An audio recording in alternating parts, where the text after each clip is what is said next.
adivinen cuál es la clase de hoy. Bien, la escuela dominical, ¿de qué es nuestra serie que llevamos igual que esta mañana? 3 meses ya. ¿Qué tema estamos estudiando? Principal eclesiología, ¿no?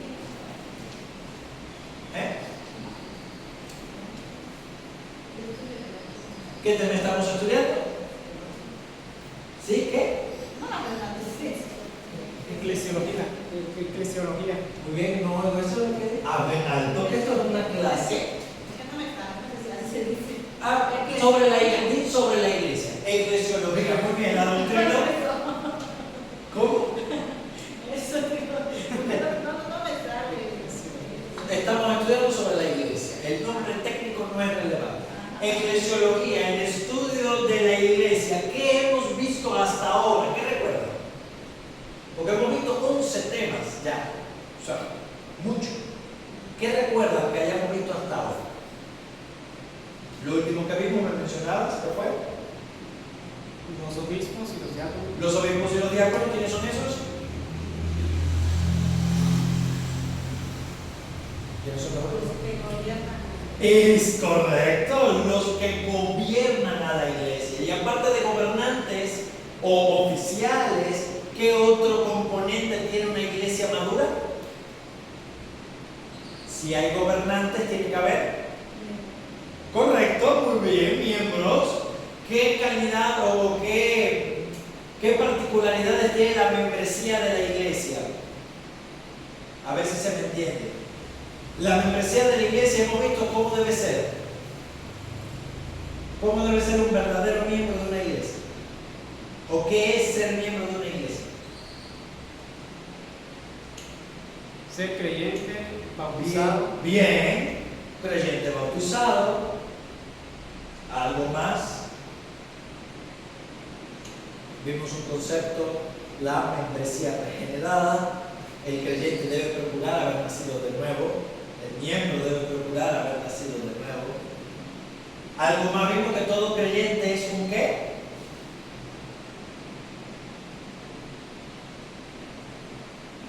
Es un, la escritura lo dice, hemos sido un reino de ¿qué? Pedro dice, mas vosotros sois El templo. linaje escogido, sí, pero es otra cosa. Linaje escogido, real. Entonces, ¿los creyentes somos? Sacerdotes, muy bien. Ven que se sabe, no hay que sacar las cosas con pala. Pero sí, han aprendido, muy bien. Los creyentes somos sacerdotes. ¿Qué significa que los creyentes seamos sacerdotes? Que todas las áreas de nuestra vida son ¿qué? ¿Qué implica el que cada creyente sea un sacerdote de Dios? ¿Qué significa? ¿De qué sirve saber eso? ¿Qué hace un sacerdote? ¿Para qué sirven los sacerdotes? ¿Qué hacen? Para enseñar. Es como No, líder. solamente. ¿Cómo? Como líder de su casa. Pero ¿qué hace un sacerdote? Un sacerdote tiene una función clara en el Antiguo Testamento. ¿Hacía qué? ¿Qué ofrecía el sacerdote? Eso, ofrecía sacrificios. Muy bien. ¿Qué implica que todos los creyentes seamos sacerdotes? Que como sacerdotes ofrecemos ¿qué? Sacrificios. ¿Cuáles son esos sacrificios? Bien, sí saben. No hay que hacer la pregunta correcta. ¿Cuáles son esos sacrificios? O sea, sacrificamos algún animal, nosotros matamos algo, a alguien, traemos un pollo, un chivo aquí. ¿Qué sacrificios hacemos los creyentes?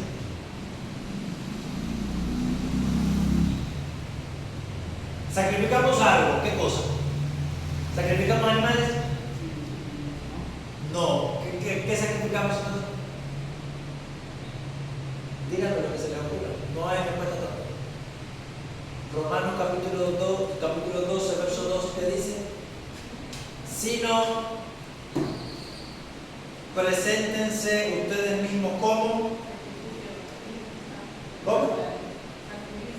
Un sacrificio. ¿A quién tenemos que sacrificar? A nosotros mismos. Muy bien. Eso es lo que implica ser un sacerdote, que cada área de nuestra vida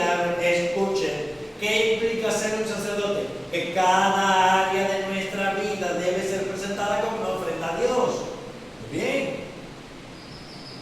Ahora vamos a tocar un tema importante que va vinculado. Estos sacrificios eran una forma de hacer qué para Dios. ¿Qué hacían los sacerdotes o el pueblo a través de los sacrificios? ¿Qué hacían para Dios? ¿Qué le hacían a Dios? ¿Cómo se llamaba eso? Holocausto. No, el holocausto es lo que le hacían el sacrificio. ¿Qué significaba el sacrificio para Dios? El sacrificio era un acto de qué, o a través del sacrificio, ¿qué hacía el pueblo? ¿A qué venimos los creyentes a la iglesia? ¿A qué venimos los creyentes a la iglesia? Adorar. El sacrificio es un acto de adoración. Muy bien, muy bien. Hoy vamos a comenzar tratando el tema de la adoración.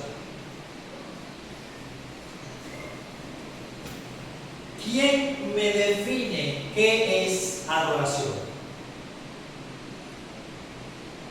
Una definición técnica. ¿Qué idea tienen de lo que es adoración? Disparen para acá.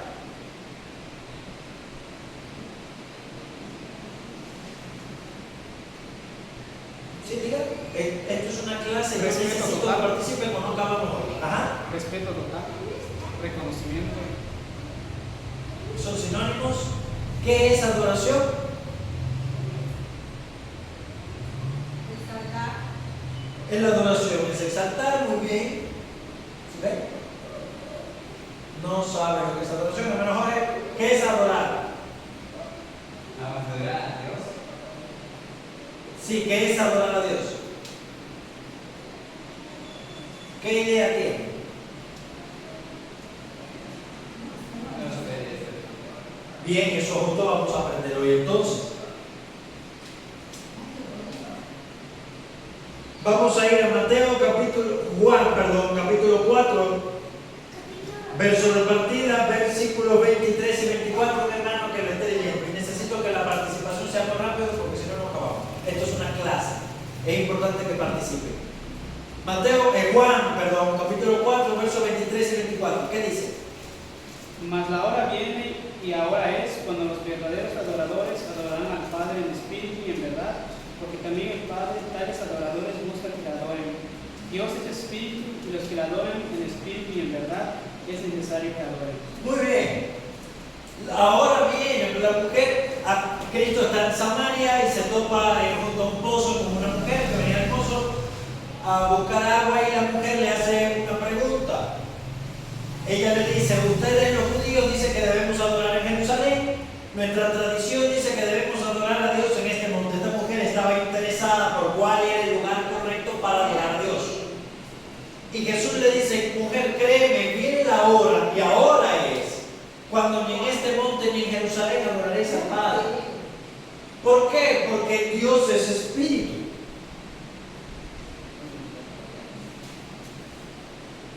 Dice, cuando los verdaderos adoradores adorarán al Padre en espíritu y en verdad. Dios es espíritu. Y los que le adoran en espíritu y en verdad es necesario que Él le adore. ¿Qué es la adoración entonces? La adoración es la respuesta del hombre o del creyente a la revelación de Dios. Eso es adoración. Vamos a ver un ejemplo bien claro en la Escritura, Éxodo capítulo 35.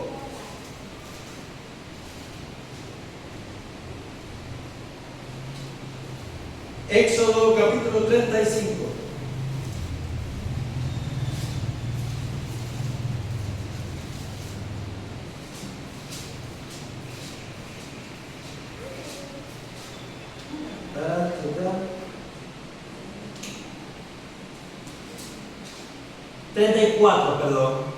Éxodo capítulo 34, versos 6 al 8. Éxodo 34, versículos 6 al 8. ¿Qué dice? Y pasando Jehová por delante de él, proclamó Jehová, fuerte, misericordioso y piadoso, tardo para la ira y grande en misericordia y verdad, que guarda misericordia a millares, que perdona la iniquidad, la rebelión y el pecado, y que de ningún modo tendrá por inocente al malvado, que visita la iniquidad de los padres sobre los hijos y sobre los hijos de los hijos, hasta la tercera y cuarta generación. Entonces Moisés, apresurándose, bajó la cabeza hacia el suelo y adoró. Muy bien, ¿qué tenemos aquí?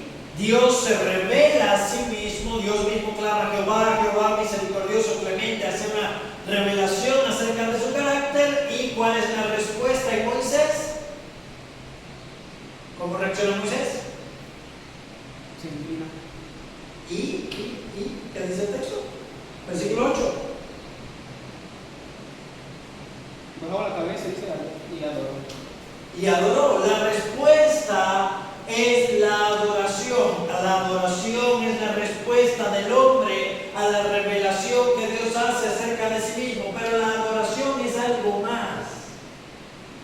Vayan conmigo un momento a Mateo capítulo 11, versículo 26. ¿Qué dice ese texto?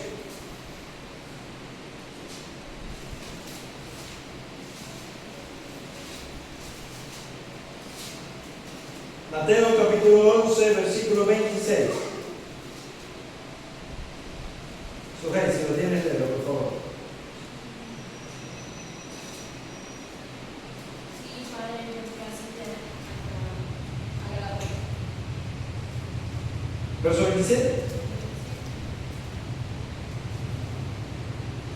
Todas las cosas me fueron entregadas para que nadie conoce al Hijo sino al Padre, ni al Padre conoce al Hijo sino el Hijo, y aquel a quien el Hijo lo quiera revelar.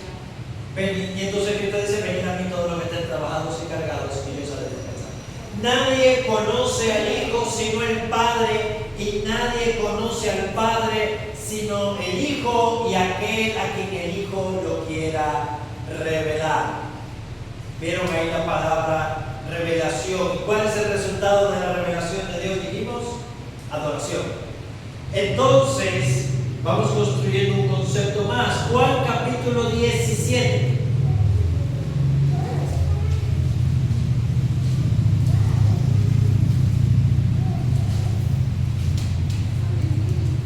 Juan capítulo 17.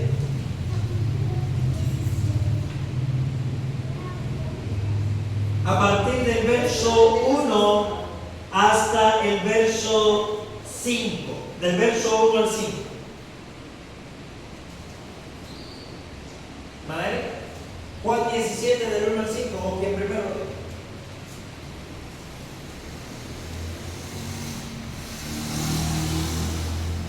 Estas cosas habló Jesús y levantando los ojos al cielo dijo: Padre, la hora ha llegado, glorifica a tu Hijo para que también tu Hijo te glorifique a ti, como le has dado potestad sobre toda carne, para que dé vida eterna a todos los que le diste.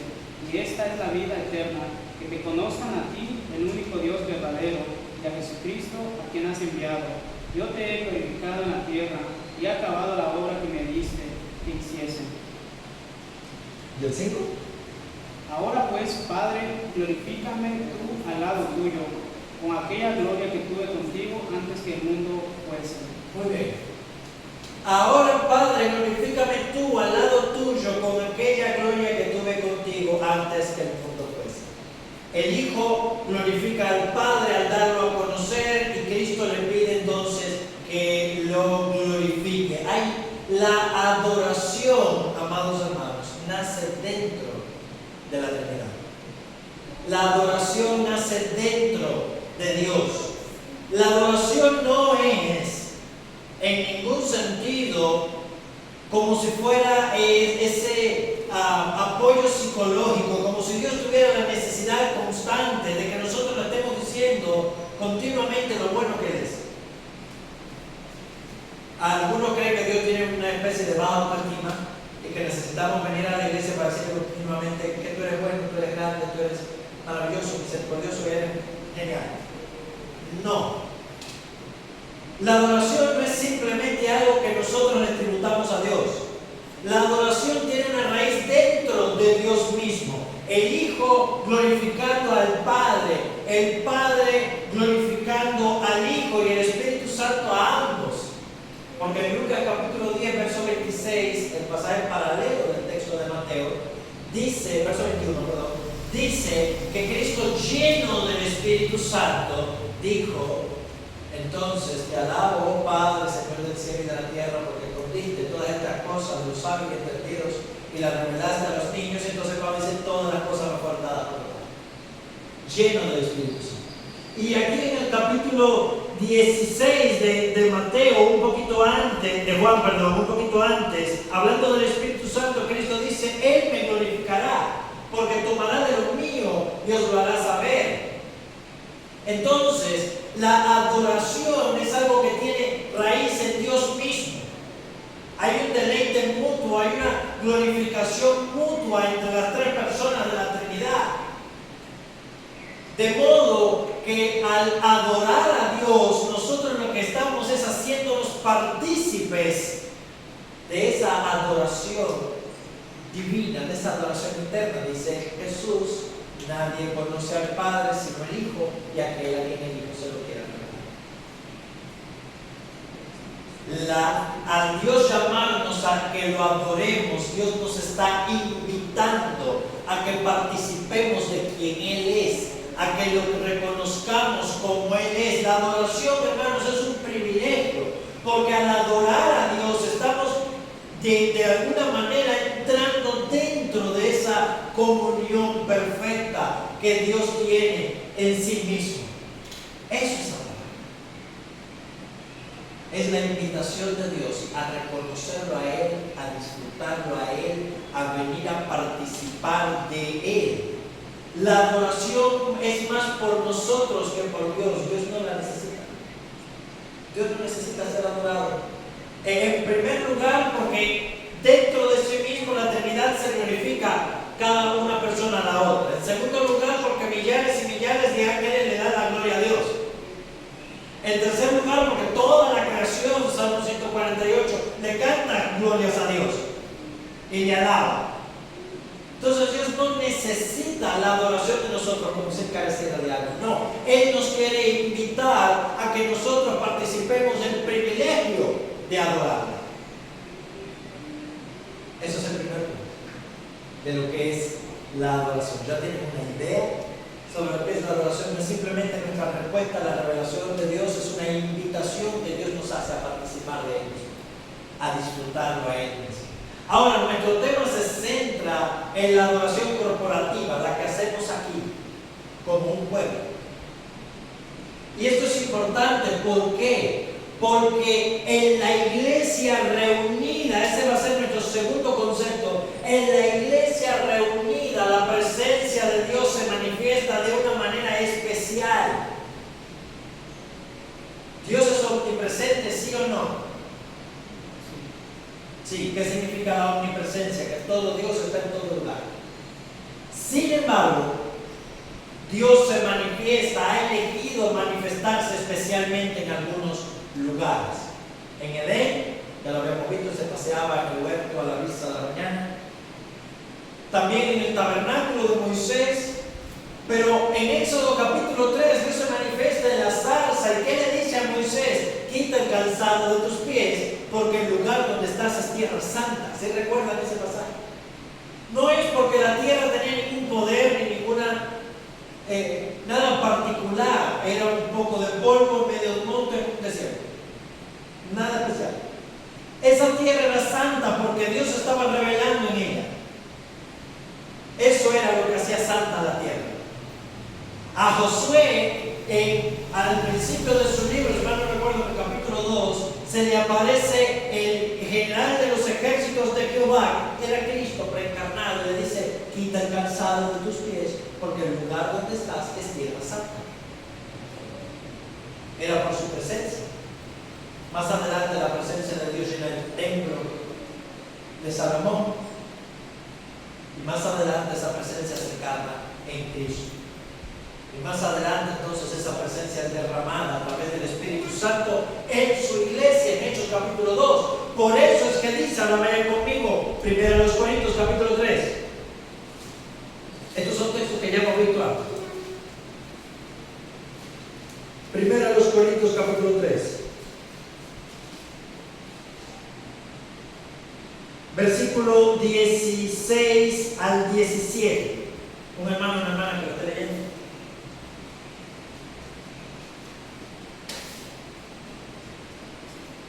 1 Corintios 3, versos 16 al 17. ¿Qué dice? ¿No sabéis que sois templo de Dios y el Espíritu de Dios mora en vosotros? Si alguno destruyera el templo de Dios, Dios me destruirá a él, porque el templo de Dios igual sois vosotros, santo. ¿No sabéis que sois el templo de Dios como iglesia y que el Espíritu de Dios mora en vosotros? La presencia de Dios está en ustedes. Si alguno destruye el templo de Dios, esto es, si alguno destruye el fundamento de la iglesia, si alguno destruye la iglesia de Cristo, Dios lo destruirá a él. Porque el templo de Dios, el cual sois vosotros, santo es. Capítulo 6 de 2 Corintios. 2 Corintios capítulo 6. Versículo del 16 al 18.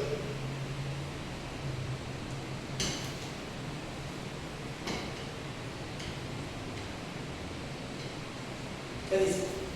¿Qué acuerdo hay entre el templo de Dios y los ídolos? Porque vosotros sois el templo de Dios y Dios me como buen hijo. Andaré y andaré entre ellos y seré su Dios, y ellos serán mis pueblos. Por lo cual, habéis en medio de ellos levantaos, dice el Señor. No toquéis el mundo, y yo os recibiré. Seré para vosotros por padre, y vosotros me seréis hijos y hijas, dice el Señor Todopoderoso. Habitaré y andaré entre ellos. Dice, ¿y qué acuerdo hay entre el templo de Dios y los ídolos? No, ninguno. ¿Por qué? Porque ustedes son el templo del Dios viviente. Como Dios dijo, habitaré y andaré en medio de ellos. Mateo capítulo 18, versículos 20 y 21.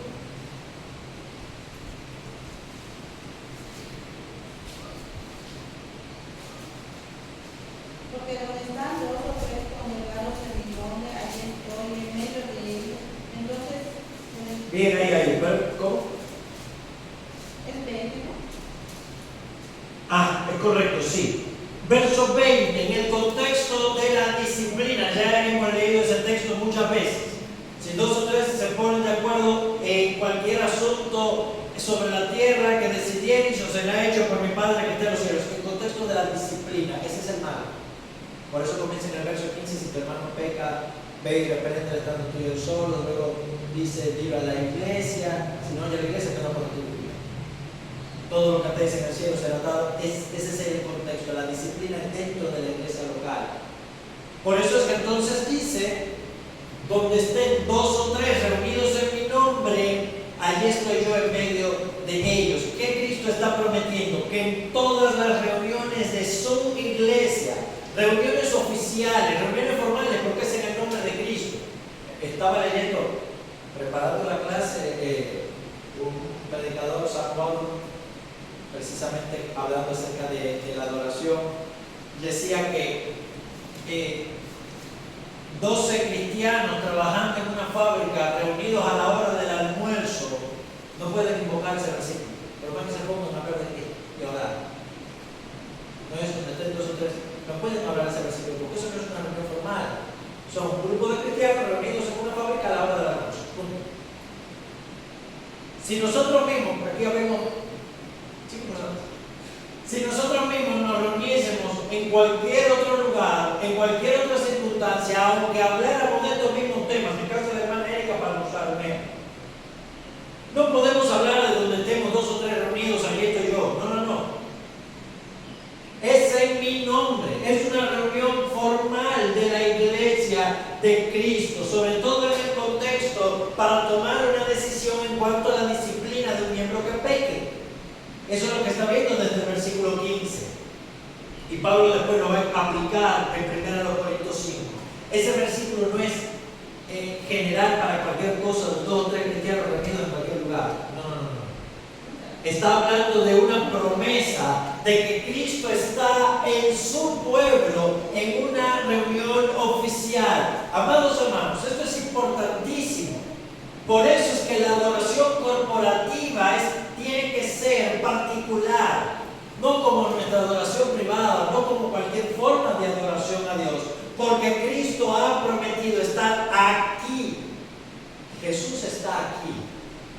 Y si tú entras y te vas sin saberlo, te va a pasar lo mismo que a Jacob en Génesis capítulo 38, cuando Jacob dice, y Dios estaba en este lugar, y yo perdón, capítulo 28, y Dios estaba en este lugar y yo no lo sabía. ¿Cuán terrible es este lugar? Esto no es otra cosa sino la casa de Dios y el templo del cielo, y la puerta del cielo. Jacob llegó a ese lugar, se durmió allí, se acostó y no sabía que la presencia de Dios estaba ahí. Por eso es tan peligroso, amados hermanos, por eso es tan vital que cuando entremos a la iglesia no lo hagamos como si fuera nuestra casa, o como si fuera algo trivial venir al culto dominical con esa sencillez, esa falta de reflexión, insensatez. Venir a un lugar pensando en el agua que no tengo en la casa, sentarme, cantar todo feliz, hablar un poco que nada que ver, pararme. No. Dios está en este lugar y eso hace a este lugar el lugar más terrible de la tierra. Porque la presencia de Dios está aquí. Si no somos capaces de sentirlo, no estamos adorando a Dios. Y no hablo de sentir, de percibir, hablo de tener conciencia de eso. De que estamos entrando en un lugar santo. Isaías capítulo 6, ¿se recuerdan cuando él entra en el templo, ve la gloria de Dios? Si la casa estaba llena, los fantones de Dios llenaban el templo y escuchaba a los serafines clamando. Isaías en ese momento no se puso a pensar, ay, mira el hermano fulano que no me saludó. No, digo, ay de mí que soy muerto. Esa debe ser nuestra actitud, reverencia delante de la presencia de Dios. Ese es el propósito de la verdadera adoración. Primera Timoteo capítulo 3, versículo 15.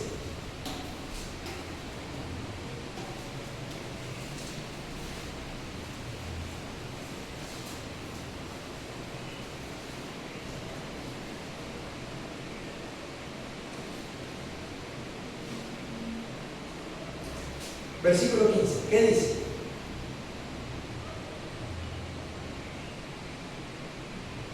Para que citando sepas cómo debes conducirte en la casa de Dios, que es la iglesia de Dios viviente, columna y baluarte de la verdad. Miren, este testigo, dice Pablo en el 14, aunque tengo esperanza de pronto verte, para que citando sepas, este es el propósito de toda la carta a Timoteo, sepas cómo debes conducirte en la casa de Dios, que es la iglesia del Dios viviente, columna y baluarte de la verdad.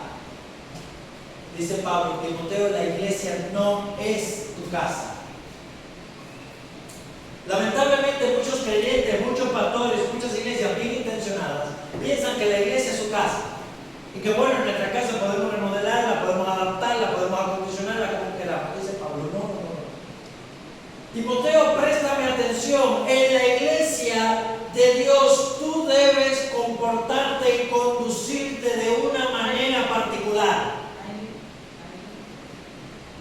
Debes conducirte de una manera muy precisa, porque no es tu casa, es la casa de Dios. No estás delante de la presencia del pastor, ni de 4 o 5 hermanos. No, tú estás en la casa del Dios que está vivo. Es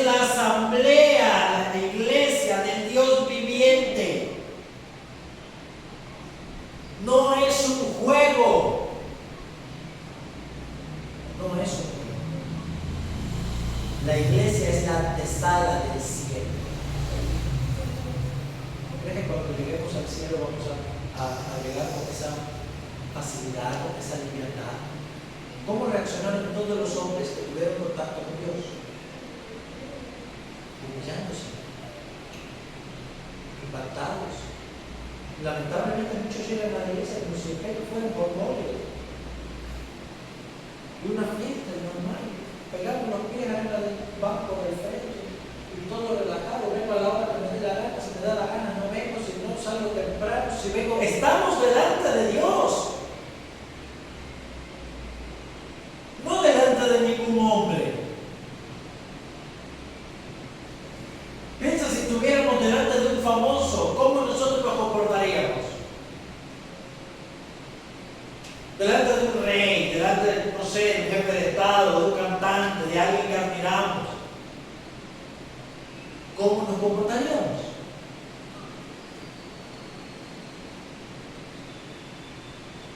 Cuando nosotros tratamos con nuestra pareja, con alguien a quien amamos de verdad, ¿qué tratamos de hacer? Agradarle, ¿no? Y hacer lo que le gusta. Y aquello que sabemos que no le gusta, por amor tratamos de evitarlo, ¿sí o no? O nos gusta irritar, así, molestar y desagradar a nuestra pareja. ¿Cuánto más debemos hacer con Dios si le amamos?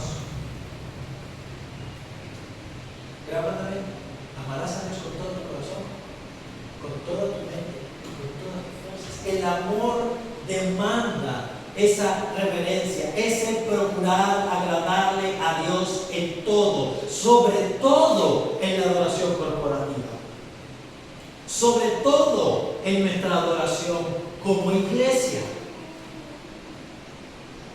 Y Dios, mis hermanos, ha regulado estrictamente cómo debe ser su adoración, cómo Él quiere ser adorado. Esto es importante. La adoración pública está estricta y positivamente regulada por Dios. ¿Qué significa positivamente? Que se hace lo que Él manda, ni más ni menos. ¿Se entiende eso? A la iglesia venimos a adorar a Dios como Dios ordena ser adorado, no de la manera que a nosotros nos parezca. El silencio de Dios es una prohibición. Si Dios no dijo ser, no ordenó ser adorado de una manera, no se le adora de esa forma.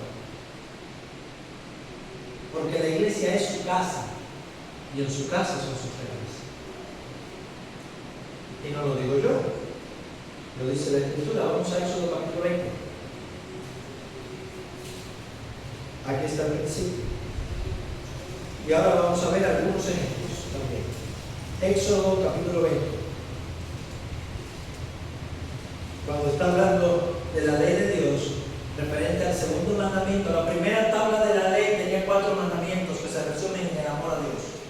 El que ama a Dios tiene esos 4 mandamientos por vida.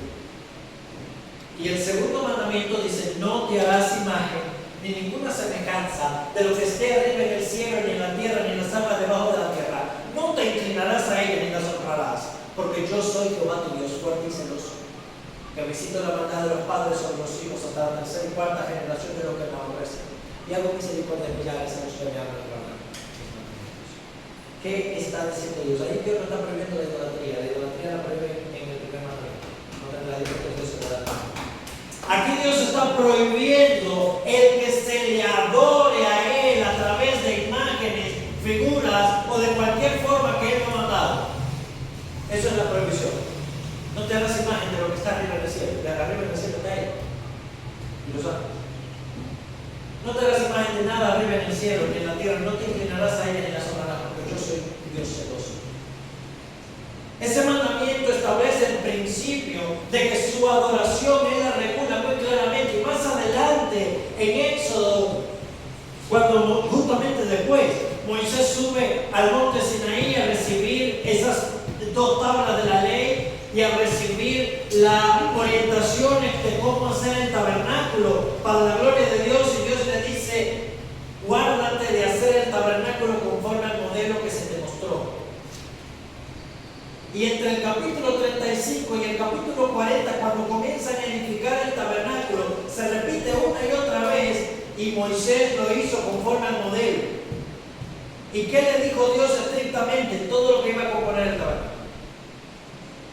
La piel de los animales, de qué material hacer, las barras, el altar, las dimensiones, todo con precisión, la ropa de los sacerdotes, toda la piedra que iba a tener. A Moisés no se le pudo haber ocurrido de su corazón hacer una ventana al tabernáculo, porque Dios no lo mandó.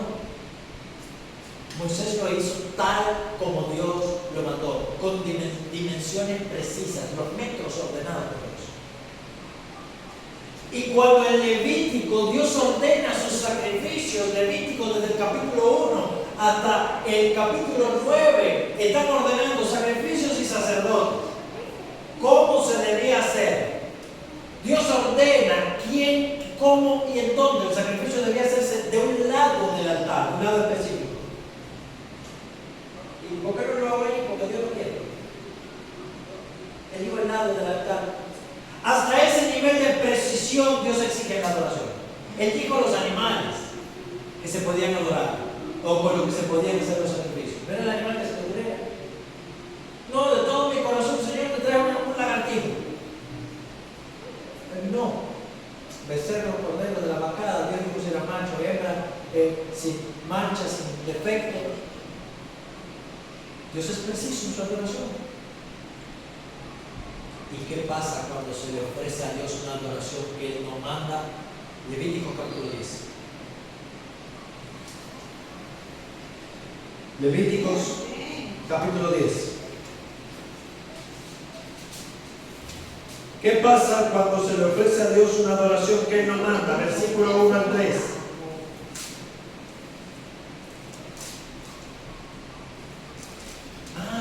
Mientras se lo ofrezcamos de corazón, Dios está contento. Eso es lo importante, ofrecerlo de corazón. No, ¿qué dice el texto? Levíticos 10, verso 1 al 13. Sí. Levíticos 10, verso 1 al 3.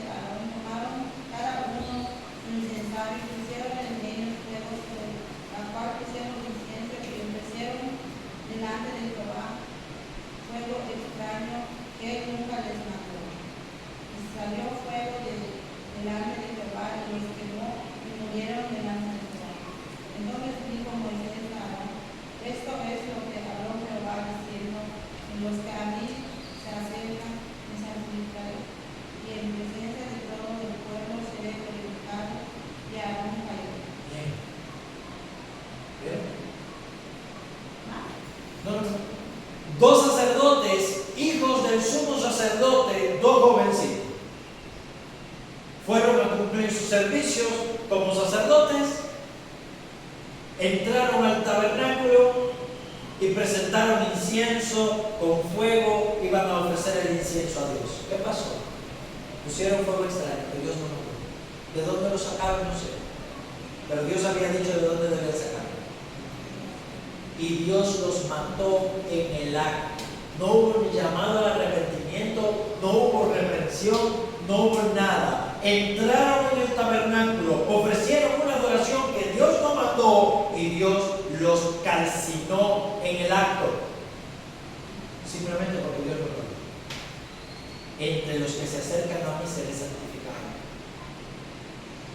Debemos adorar a Dios en espíritu. Debemos adorar a Dios a través del Espíritu Santo, pero debemos adorarlo en verdad. Debemos adorarlo de la manera que Él mandó ser adorado, porque corremos el riesgo de caer en su desagrado, amados hermanos. Dios no tiene que recibir cualquier cosa de nuestra mano, porque ya dijimos que la adoración es una invitación de Dios a participar de Él. Es Él el que pone las reglas. Es una invitación a entrar en su presencia. No podemos ser negligentes, no podemos ser temerarios de entrar delante de Dios como a nosotros nos dé la gana, porque Dios es un Dios santo. Delante de los que me sirven, dice: en los que a mí se acercan me santificaré, y en presencia de todo el pueblo seré glorificado. Si nosotros somos los que nos acercamos a Dios, debemos mostrar a Dios tal como Él es, en reverencia y temor. Un texto más. Vamos a ver a un innovador. Primero de Reyes, capítulo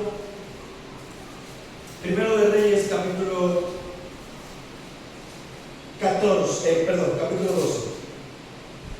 Primero de Reyes, capítulo 12.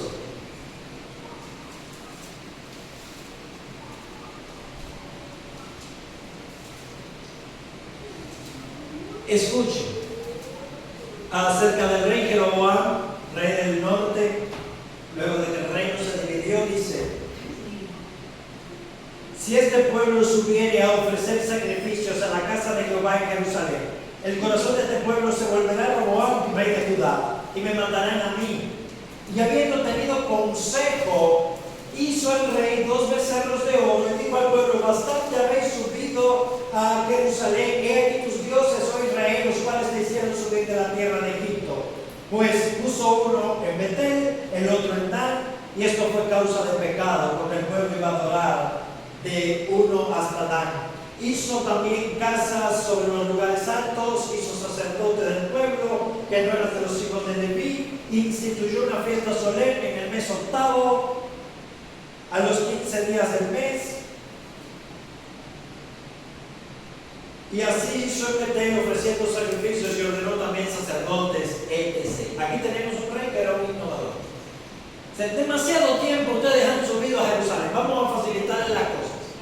Vamos a poner un becerro aquí con consejo. O sea, hubo un grupo de personas que se pusieron de acuerdo. Pero en la multitud no está la seguridad, siempre. Vamos a poner un becerro aquí, otro en el otro extremo. Estos ahora son Jehová. Estos 2 becerros son los que hicieron su vida. Estos son Dios. Vas a adorar frente a estas imágenes. Vamos a hacer una fiesta nueva. Todo el que quiera hacerse sacerdote, venga para acá. Bien. Un innovador. Este seguramente ahora mismo sería un pastor de una iglesia de la prosperidad, o de estos pastores bien animosos, que se dedican a innovar, a poner música, a contratar buena música, juegos de luces. Es un innovador. ¿Y qué hizo? Hizo pecar a Israel. Sus innovaciones no le agradaron a Dios, porque Dios no recompensa al innovador, Dios recompensa al bien. Y podemos decir: venga, pero David no fue un innovador, porque David construyó un templo y David puso cantantes, puso músicos, puso porteros, puso gente que Dios no había ordenado a través de Moisés. Dios nunca le dijo a Moisés que se le adorara a través de la música. ¿Innovó David? ¿Sí o no? No. Primero de Crónicas, capítulo 28. Ya estamos terminando. Quiero que quede esto limpio. Primero de Crónicas, capítulo 28.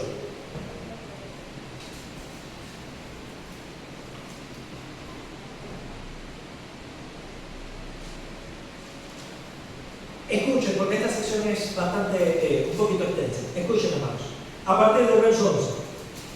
Y David dio a Salomón su hijo los planos del pórtico del templo y sus casas, sus tesoros, sus aposentos, sus tesorerías, sus aposentos, sus cámaras y la casa del propiciatorio.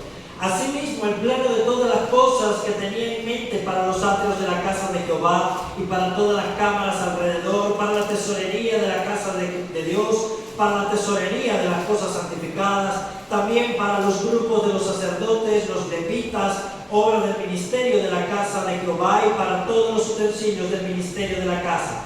Dio oro en peso para las cosas de oro, plata para las cosas de plata, para todos los utensilios de cada servicio, oro en peso para los candeleros de oro, para las lámparas, o sea, todo a detalle. Verso 17.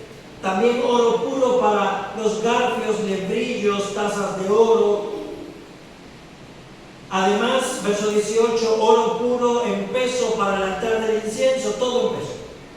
Todas estas cosas, dijo David, versículo 19, me fueron trazadas por la mano de Jehová, que me hizo entender toda obra y diseño. ¿Se ve? Cuando David diseña el templo de Salomón, Salomón más adelante lo edifica. Todo el diseño, los materiales, el peso, las distribuciones, todo, ¿no se le ocurrió a David? Fue trazado por la mano de Dios.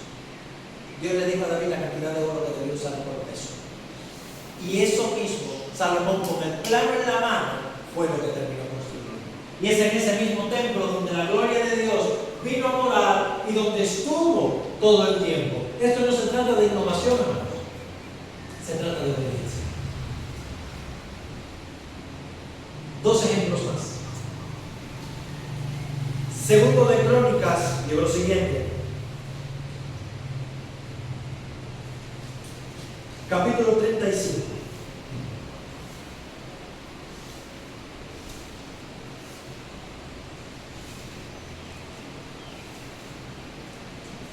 Versículo 3 y 4. Versículo 3 al 6, hermanos. Un hermano que lo traía.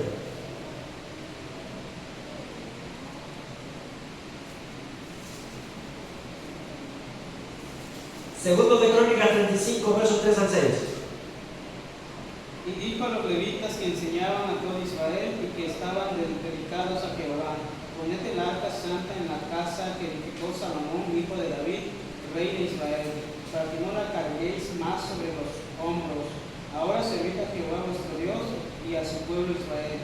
Preparaos según las familias de vuestros padres por vuestros turnos, como lo ordenaron David, rey de Israel, Salomón su hijo. Estad en el santuario según la distribución de las familias de vuestros hermanos, los hijos del pueblo, y según la distribución de la familia de los levitas. Sacrificad luego la Pascua y después sacrificados. Preparad a vuestros hermanos para que hagan conforme a la palabra de Jehová dada por medio de Moisés. Muy bien, y escuchen la otra parte a partir del verso 12. Dice: tomaron luego del holocausto para dar conforme al repartimiento de las familias del pueblo, a fin de que ofreciesen a Jehová según está escrito en el libro de Moisés. Asimismo tomaron los bueyes y asaron la Pascua al fuego conforme a la ordenanza, mas los que habían sido santificados lo pusieron en ollas, calderos y sartenes y lo repartieron a todo el pueblo. Después prepararon para ellos mismos. Verso 15. Asimismo los cantores hijos de Asaf estaban puestos en pie conforme al mandamiento de David, de Asaf y de Emán y de Jedutún, vidente del rey. También los porteros estaban en cada puerta y no era necesario que se apartasen de su ministerio, porque sus hermanos los levitas preparaban para ellos. Así fue preparado todo el servicio de Jehová en aquel día, para celebrar la Pascua y para santificar el holocausto sobre el altar conforme al mandamiento del rey Josías, y los hijos de Israel que estaban allí celebraron la Pascua en aquel tiempo. Verso 18. Nunca fue celebrada una Pascua como esta en Israel desde los días de Samuel el profeta. Ningún rey de Israel celebró una Pascua tal como la que celebró el rey Josías, con los sacerdotes y levitas y todo Judá e Israel, los que se hallaron allí juntamente. ¿Vieron? Dice, desde el profeta Samuel, han pasado más de 500 años entre Josías y Samuel. ¿Y cómo hizo Josías la Pascua? Como lo ordenó Moisés. Han pasado 1000 años desde que Moisés dio esa orden. ¿Y cómo cantaron los cantores como lo ordenó David? Habían pasado 500 años desde que David dio esa orden. Y Josías nos dijo: mira, ya pasó siglos, vamos a actualizar, vamos a modernizar esto. No, conforme al mandato, como está escrito. ¿Sí lo ven? Un dato más. Esdras, capítulo 3, libro siguiente, no hay que ir muy lejos. Esdras, capítulo 3. Versículo 2 dice: entonces se levantaron Jesúa, hijo de Josadac, y sus hermanos los sacerdotes, y Zorobabel, hijo de Salatiel, y sus hermanos, y edificaron el altar del Dios de Israel para ofrecer sobre él holocaustos, como está escrito en la ley de Moisés, varón de Dios. más adelante dice, el versículo 10 dice: cuando los albañiles del templo de Jehová echaban los cimientos, pusieron sus ropas a los sacerdotes y a los levitas, hijos de Asaf, con címbalos para que alabasen a Jehová, según la ordenanza de David, rey de Israel, 100 años después de Josías. Nehemías.